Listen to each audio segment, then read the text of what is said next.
As much as SUVs are now the main focus of the automotive industry, pickup trucks still have quite a market. Over the years, pickup trucks have won the hearts of many, establishing a steady market. One such truck is the Fiat Titano. Even though this truck hasn't been around for decades, it's gotten the attention of a few truck enthusiasts. After all, the truck is pretty good looking, and it's very reliable. Due to popular demand, the automaker has decided to update it for the 2024 model year. So what does the 2024 Fiat Titano have to offer? Let's find out, shall we? Hello everyone and welcome back to our channel. Today, we're looking at the 2024 Fiat Titano as we learn what it has to offer. But before we continue, make sure you leave a like and subscribe to our channel for more amazing updates on your favorite cars. And with that, let's look at the 2024 Fiat Titano. If there's a company that is known to make some of the best pickup trucks in the automotive world, it is Stellantis. Stellantis is the parent company of many brands, including Dodge, Jeep, and Ram. And if there's anything that all these brands have in common, is that they have some amazing pickup trucks, which are also pretty powerful. On that note, some trucks from Stellantis are sadly unavailable in the United States. Some of the ones that come to mind include the Fiat Strada, the Ram 700, and the compact Rampage. These trucks perform very well in other markets, but they were never made available in the United States.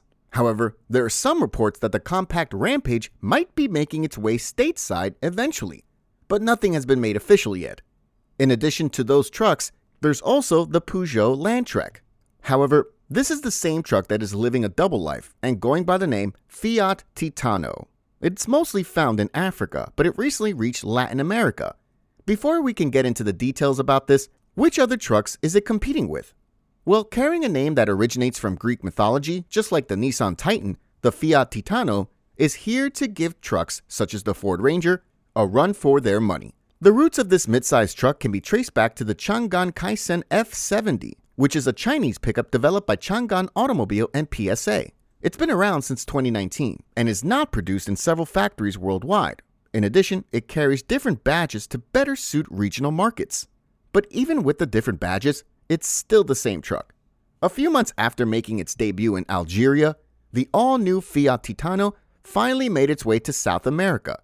On the front lines of welcoming this new truck to the continent was Argentina and Brazil, who have embraced it with open arms.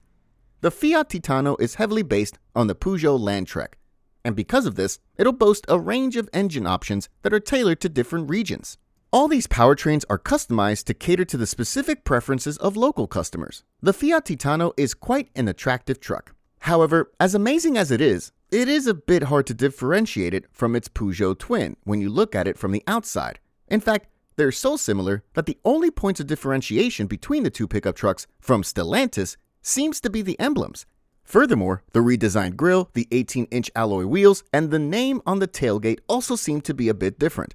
The name was inspired by Greek mythology, just like the Nissan Titan was inspired by the same, even though they're completely unrelated. In addition to being twins with the Peugeot Landtrek, the greenhouse and overall profile of the Fiat Titano are shared with the Kaizen F70 and the Chang'an Landtaji from China. Both of these trucks also make use of the same ladder frame underpinnings. Just like its counterparts, the Fiat Titano has both single cab and double cab versions, depending on which one you feel more comfortable with. This caters to the preferences for either cargo area length or interior space. All in all, no matter the version you go for, the Titano has a length of about 5,331 millimeters, which is approximately 209.9 inches. This makes it slightly longer than the rivaling Toyota Hilux, but just a bit shorter than the Ford Ranger. The exterior doesn't really have much to it since it's basically the same as the Peugeot truck. But what about the interior? Is this also the same? Well, the interior of the Fiat Titano has a very close resemblance to that of the Peugeot. And just like the exterior, the most notable difference is the presence of the Fiat emblem on the steering wheel.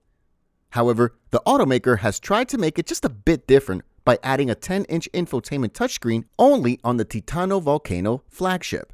That was a rather interesting addition, given that the rest have smaller infotainment touchscreens.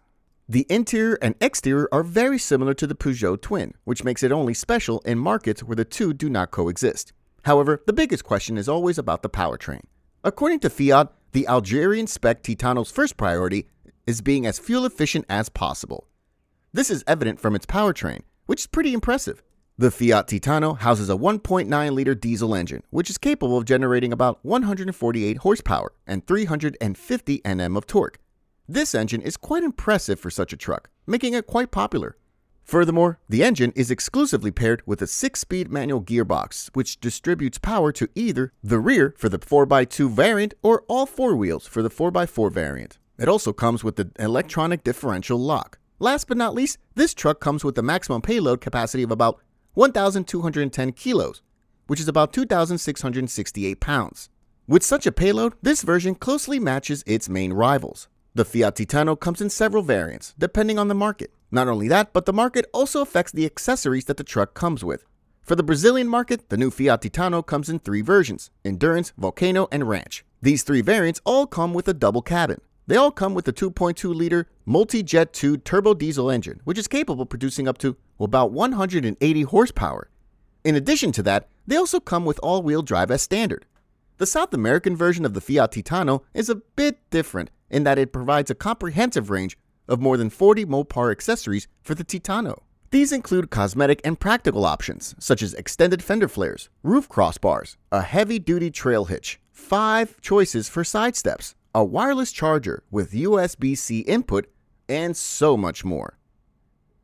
The new Fiat Titano will come equipped with quite a number of tech gadgets. Apart from the 10-inch multimedia center, which facilitates access to the car's various settings, it also comes with Android Auto and Apple CarPlay capability for when you just want to listen to music from your phone.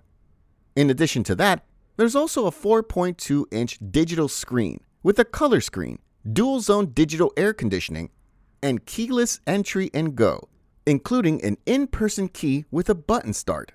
It also has a steering wheel position alert, which warns and guides the driver to align the direction before leaving the car. This is useful for avoiding minor collisions when leaving parking spaces.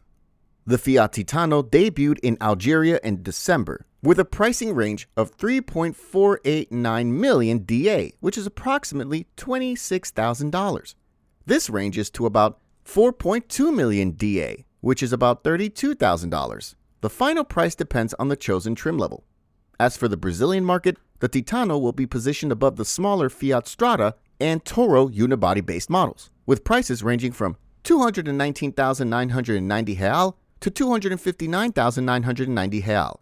This is about $44,100 to about $52,100 at the current exchange rates. As for Argentina, the pricing details are yet to be announced. Let's just say that ever since the Fiat Titano was introduced, it's definitely impressed quite a number of people if it's being brought to other markets now. The automaker can only hope it performs well in these markets. What do you think of the 2024 Fiat Titano? Feel free to share your thoughts in the comments below. And before you go, make sure you leave a like and subscribe to our channel for more amazing updates on your favorite cars. Thanks for watching, and I'll see you in the next one.